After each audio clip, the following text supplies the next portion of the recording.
আমরা মানুষরা সবসময় নিজেদের চিন্তা করতে যেয়ে অন্যর কষ্টটাকে বোঝার চেষ্টা করি না এবং অন্যকে একটু বাঁচার জন্য সাহায্য করতে চাই না।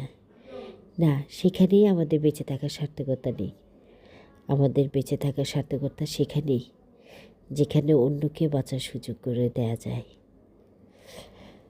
আসসালামু আলাইকুম বন্ধুরা, কেমন আছেন সবাই? আশা করি ভালো আছেন।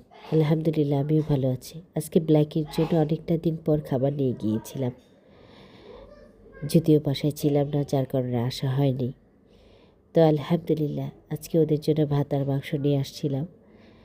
তো এসে ওদের খাবার দিলাম। আলহামদুলিল্লাহ খাবারটা দিলাম, ভালো লাগলো। কিন্তু হঠাৎ করে দেখি আমার ব্ল্যাকির যে একটাই বাচ্চা বেঁচে আছে, সেই বাচ্চাটা ম্যাগট ধরেছে। তো আমি সাথে সাথে ফার্মেসিতে চলে যাই এবং ওদের জন্য কিছু মেডিসিন নিয়ে আসি।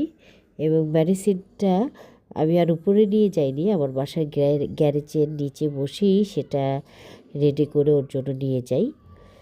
তো একটা মেডিসিন ওকে যে খাওয়ানো হলো, আর ম্যাগটে যে জায়গাটা ধরেছে সেই জায়গাটার মধ্যে কিছুটা মেডিসিন দিয়ে দিলাম, যাতে ও তাড়াতাড়ি সুস্থ হয়ে যায়, ভালো জায়গাটা ভালো হয়ে যায়।